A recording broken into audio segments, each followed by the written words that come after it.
Bien-aimés, bonjour ou bonsoir. Je suis l'évangéliste, écrivain, conférencier Elojek ici, du Canada. Aujourd'hui, je suis là pour vous parler d'une chose très importante. Et cette chose est si importante que quiconque la rate passe à côté de sa destinée. Notre Dieu, notre Père Céleste, notre Créateur, le Roi des Rois, le Seigneur des Seigneurs nous a envoyés sur terre pour une mission. Il nous a appelés pour faire des exploits. Il nous a appelés pour réussir une mission. Il a tout mis à notre disposition et il a même donné son Fils unique à la croix. Il est mort pour nous donner le pouvoir de marcher sur les serpents et les scorpions, sur toutes les puissances de l'ennemi. Et comme la Bible le dit, rien ne pourra nous nuire. Mais pourquoi est-ce que nous avons reçu ce pouvoir? Selon moi, nous avons reçu ce pouvoir pour accomplir facilement notre destinée. Mais il reste à savoir l'utiliser. Il reste à savoir le manifester.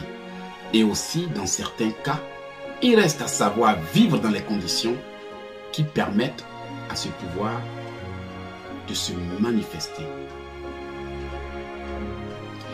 Ces conditions requises pour la manifestation de la puissance de Dieu pour nous sont simples. La Bible nous parle de sanctification, de repentance, comme le livre de Jacques nous le dit. Confessez vos péchés aux uns et aux autres. Et il précise, la Bible nous dit en Jacques que Élie était un homme de la même nature que nous. Cependant, Élie a prié.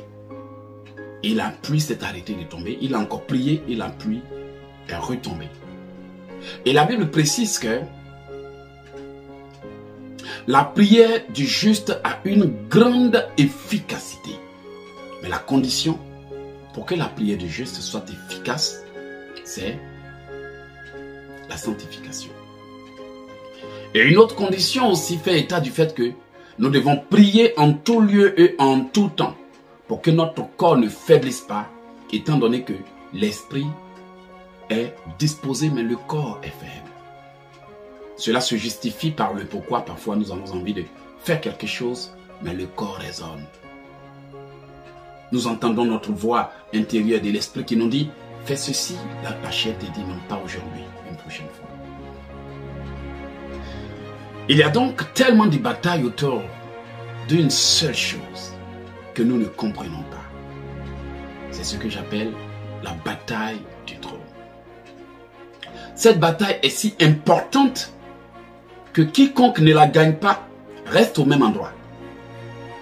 C'est aussi ce qui justifie le fait que certaines personnes depuis des années sont bloquées au même endroit. Lorsque je parle du trône ou de trône, je ne parle pas d'une royauté à laquelle quelqu'un doit accéder. Mais je parle du royaume de Dieu. Nous voulons tous accéder au royaume de Dieu. Nous voulons tous voir la main de Dieu. Nous voulons tous voir la puissance de Dieu. Et nous voulons, de surcroît, accomplir la volonté de Dieu pour nous. Et cette volonté, c'est comme accéder à la volonté de Dieu. Pourtant, nous savons tous que accéder à cette volonté divine n'est pas une chose facile.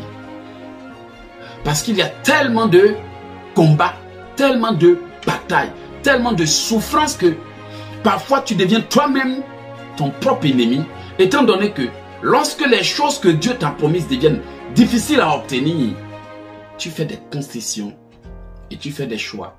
Tu décides de vivre dans une situation qui fait de toi-même l'ennemi de ta destinée. Parce que ayant renoncé à la volonté divine, ayant renoncé au plan de Dieu, qui sont parfois comme un peu difficiles à accomplir, on va maintenant faire des concessions.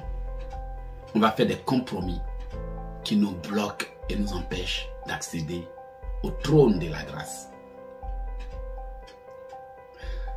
Pourtant, avec Dieu, tout est possible à celui qui croit. Mais l'une des raisons pour lesquelles il est difficile pour le chrétien d'accéder au trône, c'est parce qu'il a trop de batailles. des batailles qu'il ne sait pas mener. Et les batailles du chrétien sont à plusieurs niveaux, bien aimés.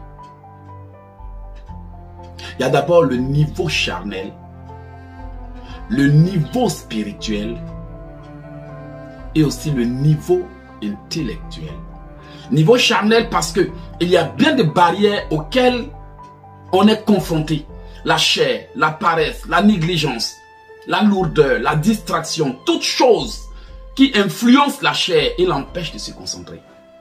Niveau spirituel parce qu'il y a bien de combats auxquels nous sommes confrontés, mais nous ne les comprenons pas et nous n'avons pas les âmes spirituelles nécessaires et nous ne connaissons pas la prière.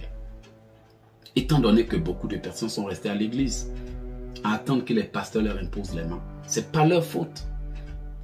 Et cette erreur monumentale a conduit beaucoup de gens hors de leur destinée et les empêche d'accéder au trône de la grâce.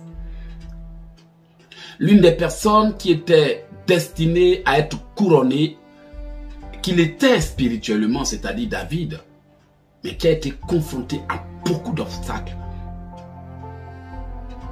c'est l'homme selon le cœur de Dieu, David.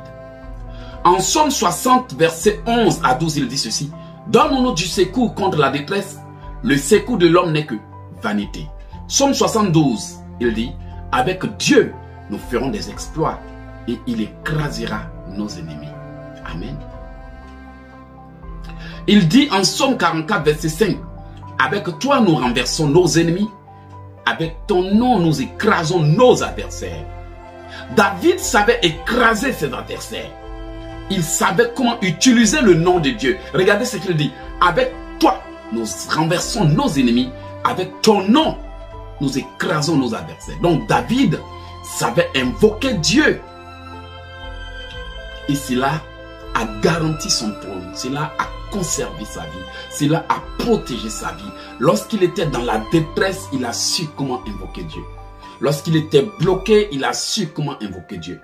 Lorsque Dieu avait gardé le silence, il a aussi su comment l'invoquer. Amen, bien-aimé.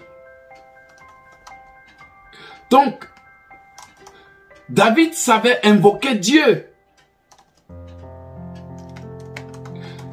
Et cela lui a permis, bien-aimé, de conserver son trône.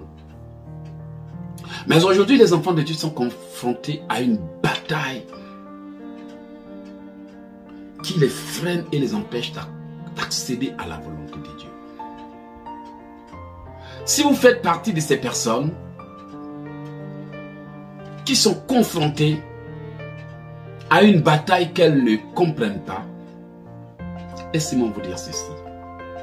Toute la bataille auquel vous êtes confrontés, toutes ces batailles, tous ces problèmes ne sont rien d'autre que des batailles visant à empêcher le plan de Dieu pour vous.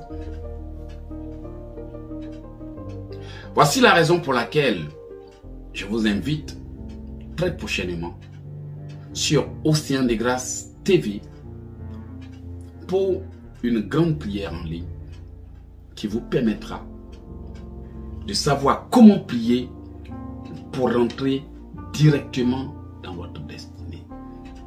Vous savez, c'est bien de prier, bien-aimé. C'est bien d'invoquer Dieu. C'est bien de l'implorer. Mais il est primordial de savoir, après la prière, comment rentrer dans sa destinée. Nombreuses sont les personnes qui se battent, mais n'avancent pas. Nombreuses sont les personnes qui prient, mais ne reçoivent rien.